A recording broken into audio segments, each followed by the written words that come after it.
Welcome to the LiveWorkPlay report on communications for 2021-2022. I'll start with update on our website, social media, e-news, and mainstream media. There were 16 published articles on the liveworkplay.ca website newsfeed over the past year. Those are essentially blog posts, so we averaged a post about every 3 weeks. That's a little bit less than last year, which was skewed upwards because we had a special feature on every individual staff anniversary. 2021-2022 was consistent with last year in terms of website visitors, with 1,000 unique visitors to our website each month. They visit about 20,000 times, and total page views come in at about 45,000. What are they doing there? They're primarily reading LiveWorkPlay news stories and getting contact information, which makes sense.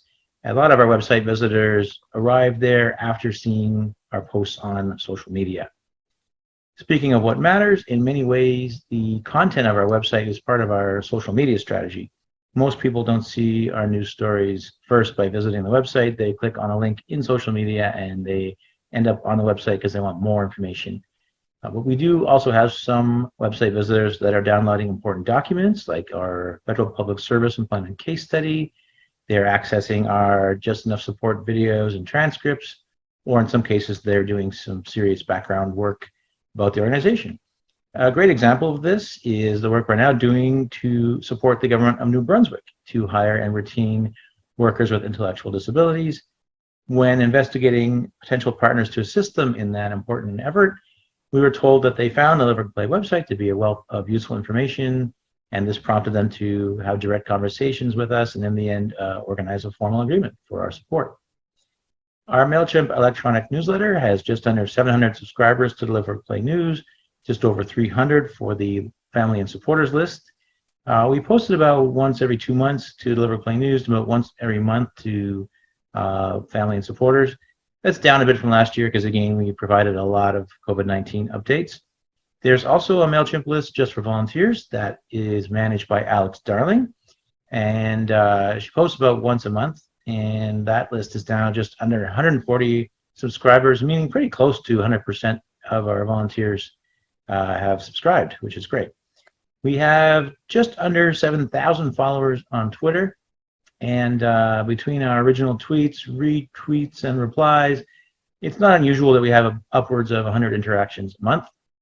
When we engage in external events, this often sparks a lot of increased activity. For example, in June, our participation at the Canadian Association for Supported Employment resulted in more than 50 tweets and retweets just over the course of 3 or 4 days. LiveWorkPlay has continued to slowly add to our Instagram presence. We're now over 950 followers, posting about 2 or 3 times a week. As with Twitter, we're not present just to broadcast about ourselves. We support our formal and informal allies by liking and sharing posts from others. Of note this year, the Once a Day National Volunteer Week post by Alex Darling in April brought in 60 likes, which isn't going to break the internet, but it demonstrated that we do have an audience on the Instagram platform. We have added more than 100 new followers of our company page on LinkedIn, which should soon pass 900 followers on our way to 1,000. And hopefully before next year's AGM. Page views are up over 275% from last year, and that's due, at least in part, to a more than doubling of posts. I had mentioned last year prioritizing and focusing more on LinkedIn because it seemed to be a very good audience for our work. So the posts are up from 1 or 2 a week last year to 4 or 5 this year. And it's asking a lot of our busy staff team to be formally engaged with our social media networks all the time, but we're working on achieving a baseline with the staff team with respect to LinkedIn profiles and keeping in touch with the company page because we're really seeing the importance of this platform for our organization's reputational growth, building partnerships, and attracting employers to hire people. We support many positive benefits. Our YouTube channel now has over 210,000 video views. Sounds like a lot, but remember, we have a lot of videos, so most of them get about 50 views a year, and it just adds up over time. We did add over 40 videos this past year. About half of those are segments from our online events. We have over 440 subscribers on YouTube, and we got over 10,000 views this year. A lot of effort went into organizing our videos into playlists. For example, there is an employment playlist that brings together all of our employment-related videos. This is useful for external audiences. Maybe they want to watch all our Just Enough support videos in one place. It's also great for internal purposes when we're building presentations or providing video references at meetings or conference. We can send people to one address and they can find all the videos. Last but not least, the LiveWorkPlay Facebook page has over 3,700 likes or followers, and about 350 people a month come directly to our page. Over 6,000 people see posts from our page, and about half of them engage in some way, such as sharing, commenting, or reactions, such as a like, love, a laugh. Our Facebook group, which is private and therefore has a limited membership, has 410 members now, with about one post per day and between 15 to 20 likes or comments per day. And of course, those aren't just coming from me in my role as Director of Communications. Our members can also post directly. So that's great. We love it when they do. Our mainstream media interactions were once again quite limited, as with last year. That's mainly by choice. The media are still pretty focused on stories related to the pandemic, and a lot of them coverage was related to organizations in crisis. So I did accept an invitation to discuss the pandemic and other topics with Derek Fage on Rogers Daytime Television, but the conversation left plenty of room for uplifting news. Speaking of uplifting news, we all enjoyed the wonderful segment about Paul Knoll's artistry on Accessibility Media Television, which included Ron Koch, a member of Paul's Community Connector staff team at LiveWorkPlay. Last year's report mentioned coverage of the LiveWorkPlay partnership with employer ViralClean in the Ottawa Business Journal, and this actually carried into the current year when the National Inclusive Employment Advocacy website Hire for Talent produced a 6-minute video about our partnership. It's really well done, so I wanted to share a brief series of clips as a teaser for the entire production, which you can go and watch in its entirety at hirefortalent.ca.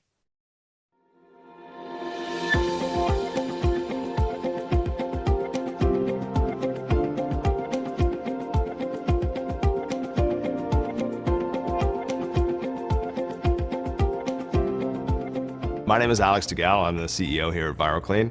We're Ottawa's first mass manufacturer. We set up back in May of 2020 as a company that was just starting and running at 100 miles a minute, doing everything very quickly. We thought it would take us more time and resources to onboard individuals that may have disabilities.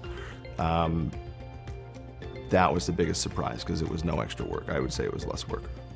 I'm Andrew Yuri, and I'm a factory cleaner at ViralClean. What makes me good at my job because I've been doing my best ever since the beginning of my job here. I'm Stefan Grew. I work here at ViralClean. I've been working here for at least 9 months now. So far it's going really well. The people are really nice, Alex and Kenzie, and a lot of the staff are really, they're very nice, and yeah, I'm really enjoying it.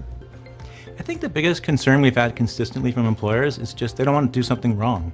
So if I'm going to hire a person with a disability, I don't want to say the wrong thing or do the wrong thing, or what if I don't know how to support them properly and it doesn't work out? If there was anything that we needed to do a second round of training, or if there was a misunderstanding on things, Alistair came back in. At the start of this, Alistair was here a couple days a week, and now we might see him every month or so. They're a great asset to us. People, like, even though they have a disability, I feel like they're capable of so much. I like to come to work. And what makes me come here is I get the whole place clean and spot clean.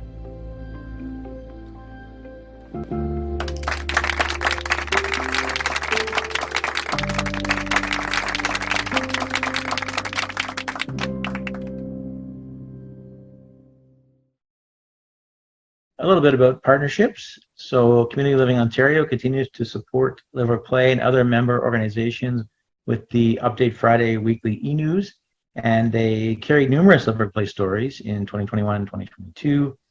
Additionally, LiveWorkPlay participated in and occasionally facilitated breakout sessions for the community of practice working on individualized inclusive supports, as well as their new communications network, which I joined and presented one month. And after that, I joined their planning committee because I really enjoy connecting with other staff throughout the province who are working on communications in our sector. I was also invited to join the Provincial Developmental Services Workforce Initiative Recruitment Focused Marketing Subcommittee. I did not pick the title. I was brought on to the marketing subcommittee after they had already decided that the name had like 10 words in it. However, I want to say that once the group got up and running, we all, I believe, did excellent work together crafting modern and inclusive messaging to promote the opportunities and benefits of working in the developmental services sector. And we have received great feedback to that effect from agencies across the province. The From Presence to Citizenship, or FPTC, Provincial Advocacy Collaborative, of which LiveWorkPlay is a founding member, made the difficult decision not to attempt an annual conference this year after a wonderful run of 6 years of solo gatherings in Toronto. Instead, the group made the decision to deliver some online events focused on the wellness of frontline workers with inspiring stories and guest speakers, as well as advocacy work on committees and consultations related to the Government of Ontario Developmental Services reform process known as Journey to Belonging. Our nearest geographical FPTC member is Community Living Upper Ottawa Valley that has a headquarters in Pembroke. And we're very pleased to be providing some support to their employment team. And we're also looking forward to discussions in 2022-2023 about how we might partner on mutually beneficial communications initiatives, since we have shared values and we're operating throughout Eastern Ontario between our two organizations. Events. We carried on with our online gatherings in September, December, and March, and our 27th anniversary Make a Buzz Ottawa on May 5th. At the core of these events is the ongoing production of the LiveWorkPlay News, live entertainment, and a real-time online auction on May 5th that raised more than $5,000. LiveWorkPlay wants to thank the various co-hosts and contributors, of which I'm going to name just a few. Ryan McBride, Janet Balcombe, Allison Morse, they're all co-hosts of the LiveWorkPlay News. Dave Khalil, Tyler Keeley, Kenny Hayes for your live performances. David Young, Jennifer Harris, Daniel Pinsino, Alex Darling, Julie Kingstone, Chris Beasley, Barry Weller, Andrea Saldana, Daniel Spagnolo, Kate Sherwood, and other contributors who helped out with special commemorations, presentations, and announcements. Make a Buzz 2022 saw the return of our Community Partner Awards. It was wonderful to hear from representatives of these recipients. David Chalmers from Nexus Human Capital, Cheryl Ploran from Puran Law, and Zach Dryman from Charity Accounts. In many ways, their work in supporting organizations like LiveWorkPlay takes place behind the scenes, so it felt right, it felt good to showcase our public appreciation of their efforts, which in all cases goes beyond any type of a routine business relationship. It's really a partnership.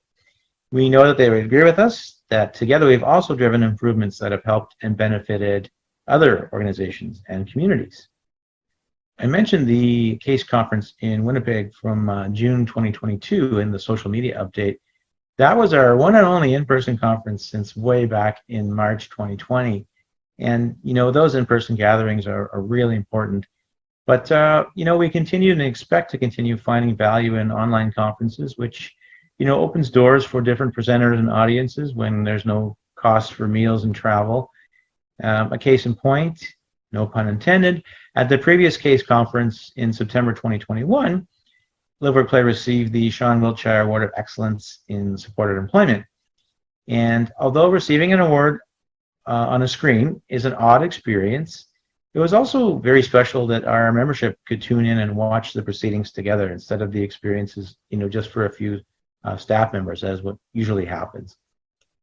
The Disability and Work in Canada online conference, which backed nicely onto International Day of Persons with Disabilities on December 3rd, was a standout online experience for 2021-2022. I had the honor of serving as the panel host, with members of the panel being our Director of Employment Supports, Anna Nelson, our volunteer chair of the Federal Employment Strategy Group, Mary Gasella, public service employee, Rosemarie Rivard, and Elizabeth Desjardins, a human resources manager from Innovation Science and Economic Development Canada. This panel was a resounding success with huge attendance and a question and answer period that went overtime. In fact, closing off the audience was really a challenge to the event organizers, but that's always a happy problem for them, and we are happy that the panel met people's needs. On a final note, if you joined us early for the 2022 Annual General Meeting, you saw 2 videos from the June 15th Welcome to Summer Barbecue at TD Place. It was absolutely amazing being back together with about 150 members of the LiveWorkPlay community.